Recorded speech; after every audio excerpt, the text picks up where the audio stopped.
Kemudian Ananda Nikaisa Alivia, Ananda Yumna Adwa Faiqoh, Ananda Zivana Latisha Zasmin, dan Ananda Muhammad Brilian Wanovalino.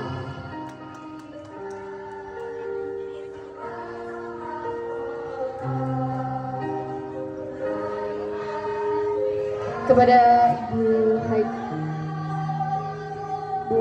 Hajah Dede Julaiha untuk menyerahkan piagam penghargaan.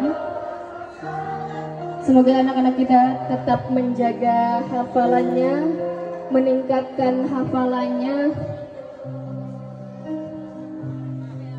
Kepada guru tahfiz dari SDIT Al-Ansori, Ibu Asilah Lutfiatun Najah diharapkan naik ke atas panggung.